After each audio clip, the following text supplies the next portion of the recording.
Chers Scorpions, bonjour, vous regardez Jean-François sur Fabiola Voyance. Voici vos prévisions pour le mois de mai. J'espère qu'au moment où vous allez regarder cette vidéo, eh bien, vous serez en pleine forme, prêt aussi à mettre le nez dehors en toute sécurité. Je souhaite de tout cœur que vous puissiez reprendre une vie normale, enfin une vie agréable, surtout épanouissante. Bien que, qu'à mon avis, il faille jouer de prudence encore pendant quelques mois au regard de la situation et de la manière dont elle va évoluer. Mais voilà, le Scorpion ne lâche pas prise, il ne renonce jamais, il est volontaire. Donc, et puis il y a cette capacité chez le Scorpion, c'est le phénix qui renaît de ses cendres. Donc il y a cette capacité à descendre très bas et à taper du pied pour rebondir. Et c'est un peu ce qui vous attend au cours du mois de mai. La nécessité justement de taper vraiment fort du pied pour pouvoir émerger, sortir la tête de l'eau, parce que vous avez des planètes qui jouent un peu contre vous et qui dressent comme ça des obstacles sur votre route. Des obstacles à la fois, des obstacles peut-être plus, relationnels que matériels. Je m'explique parce que il y a des planètes qui séjournent en Verseau, et l'angle formé entre le Verseau et le Scorpion est un angle de 90 degrés. Donc je vois que je suis un peu dans l'ombre, la lumière, je sais pas où je suis là. Voilà, attendez, hop. Voilà, là c'est peut-être mieux comme ceci, non? Voilà. Vous me reconnaissez, comme disait Monsieur Benetton. Oui, donc qu'est-ce que je disais? Des situations, des planètes, voilà, les planètes en Verseau et cet angle de 90 degrés qu'on appelle un carré en astrologie. Donc tout ça, ça peut créer des situations un peu difficiles et compliquées. Je ne sais pas, je n'aime pas cette notion. Ça te fait rire, toi, Angelina Jolie, là. Voilà, comme ceci. Là, on est mieux, non? Voilà, peut-être. Et ça provoque, si vous voulez, comme le Verseau est un signe qui est rebelle un peu, qui a besoin de s'aventurer en terre inconnue, qui est curieux, qui aime l'originalité, puis c'est aussi un signe c'est le troisième signe d'air, donc c'est les liens sociaux, mais les rapports aux autres. Donc il peut y avoir autour de vous des difficultés sur le plan des relations, sur le plan relationnel, avec des personnes qui vous agacent par leur comportement, dont vous ne comprenez pas l'attitude, et ça peut créer des tensions, surtout par exemple dans le cas d'une reprise d'activité, avec des rôles que chacun doit jouer, que chacun ait un rôle que chacun doit jouer, et finalement vous vous rendez compte que vous êtes peut-être, soit vous vous sentez un peu seul à essayer de faire au mieux. Alors est-ce que ça veut dire que les autres ne font pas le job, etc. Enfin, ça crée des malentendus, des quiproquos, des tensions, des frictions. Et même à la maison, il peut y avoir aussi, sur le plan sentimental, une remise en question, avec peut-être des règles à fixer ou des points à éclaircir, bien que vous soyez resté confiné pendant des mois, enfin des semaines. C'est justement peut-être à la sortie de ce confinement qu'il y aura des décisions à prendre, ou alors en tout cas vraiment une mise au point bien nette pour savoir si on continue l'aventure ensemble, ou alors en tout cas la continuer différemment, et surtout dans une meilleure ambiance, peut-être une ambiance plus romantique. Alors vous allez me dire, oh là là, ce n'est pas réjouissant, Jean-François. Ce n'est pas réjouissant, mais en même temps ça fait appel à votre capacité à trouver des solutions. Et comme on est dans une phase où il est important de trouver des solutions et de trouver ses propres solutions. On en parle peu, mais je pense que chacun doit trouver ses propres solutions en fonction de l'espace dans lequel il doit évoluer, en fonction des personnes avec lesquelles il doit composer, qu'il doit côtoyer au quotidien. Et chacun doit essayer de trouver ses solutions, sa position, sans altérer, sans nuire à la liberté d'autrui, en laissant l'autre aussi trouver. C'est un peu, j'imagine, si vous voulez, la fin de ce confinement comme si on entrait tous en scène. Et vous savez, au théâtre, par exemple, il est important de savoir où se placer, et il est aussi important de ne pas forcément d'écouter l'autre, de ne pas couper la parole.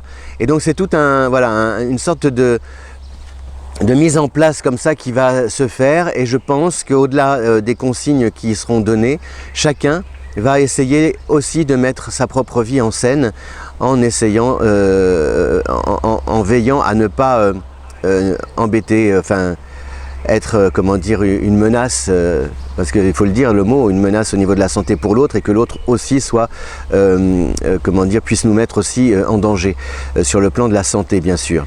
Donc vous, Scorpion, ça vous va tout à fait, parce qu'il y a une sorte de...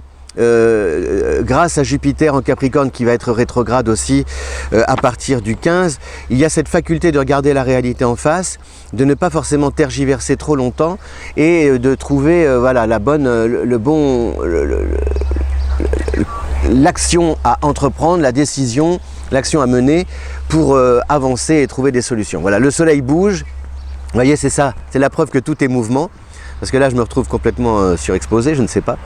Donc, c'est peut-être à cette notion-là qu'il faut s'accrocher et se raccrocher, à cette notion du mouvement. Vous voyez, quand vous regardez la lumière sur mon visage, vous voyez, voilà, ces mouvements qui se font. Et moi, je trouve que des fois, quand je n'ai pas le moral, ben, je me dis que ça me rassure. Voilà, ça me rassure parce que puisque tout est mouvement, eh bien, si je suis dans l'ombre aujourd'hui, je serai dans la lumière demain. Si je pleure aujourd'hui, je rirai demain. Si j'ai mal aujourd'hui, j'aurai moins mal demain. Je me sentirai mieux demain. Alors voilà, j'attends. D'ailleurs, l'expression « prendre son mal en patience », pourquoi ne pas prendre son bien aussi en patience? C'est bien de faire prolonger le bien, voilà, et d'attendre.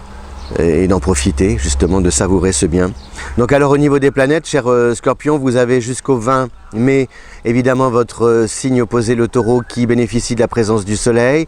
Donc c'est un peu ça aussi, justement, vous ne pouvez pas forcément avancer vos pions comme vous le souhaiteriez, vous ne pouvez pas forcément non plus vous mettre en avant, prendre la parole, etc. Il faut peut-être patienter par rapport aussi à des questions matérielles, il y a des négociations à entreprendre, des compromis à trouver, il faut aller avancer à pas de souris, ne rien précipiter, et essayer de procéder par étapes.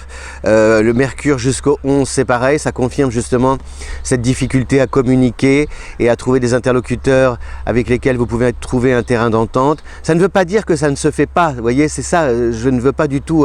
comment dire, vous saper le moral. Les choses se font, mais elles se font d'une manière peut-être un peu différente, pas forcément en suivant la ligne droite, pas forcément en disant ce qu'on pense tout haut, avec des nuances, voilà, avec des nuances, mais pas, il ne s'agit pas d'hypocrisie, etc., de comment dire, caresser dans le sens du poil, non. C'est plus pour prendre le temps de voir comment la situation évolue, comment les gens en face de vous s'adaptent, comment ils réagissent, etc., parce que ça ne se fait pas comme ça en 2 temps, 3 mouvements.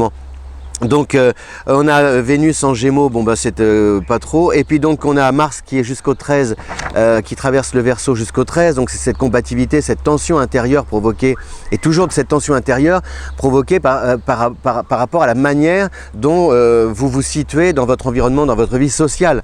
C'est toujours ça qui est un peu délicat. Et Saturne, là ça c'est assez étonnant, Saturne qui devient rétrograde, c'est-à-dire qui opère une marche arrière le 11 mai, le jour du déconfinement.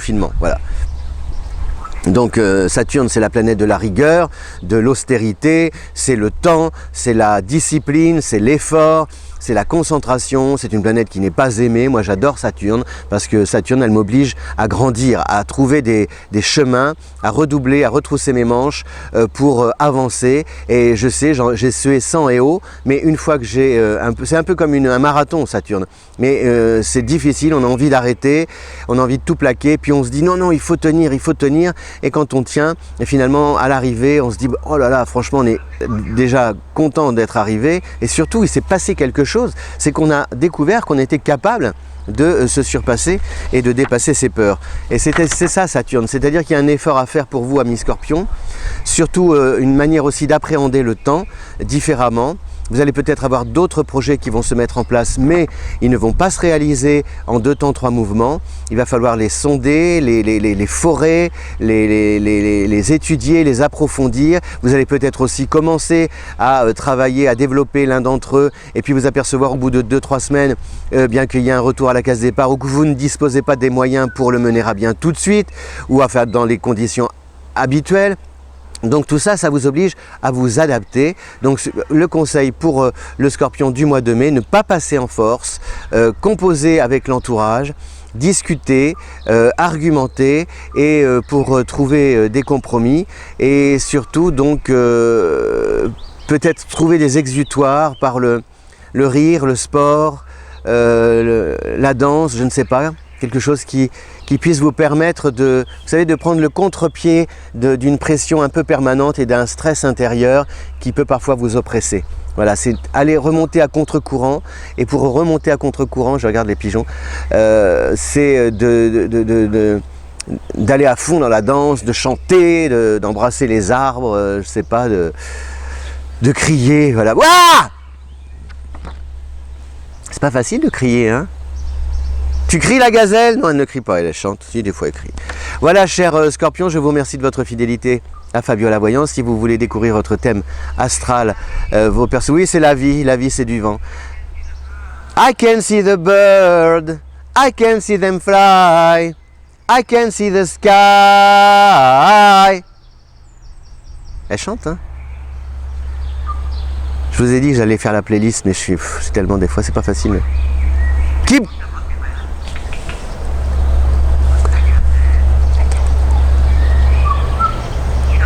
Tu danses. Elle dit tu danses. Voilà. Je conseille à toutes les personnes qui en ont assez de la solitude d'économiser. Et comment l'aimer? Oui, parce que là en ce moment c'est je joue il est si près de moi, pourtant je ne sais pas comment l'aimer. Eh bien achetez-vous un perroquet. C'est un investissement peut-être, mais vous en avez déjà pour longtemps, puisqu'un perroquet ça vit au moins une 60aine d'années, donc elle ira au cimetière me porter des chrysanthèmes le jour de la Toussaint. Et voilà quoi, donc vous êtes obligé de parler avec un oiseau comme ça. Bibi! Ça c'est Donna Summer. Allez, donc le lien en description qui est à votre disposition pour avoir le thème astral, les affinités prénoms. Et Bibi, c'est la chanson Bad Girls de Donna Summer. Et puis si vous aimez cette vidéo, merci de la partager sur les réseaux sociaux. Voilà. À bientôt. Ciao.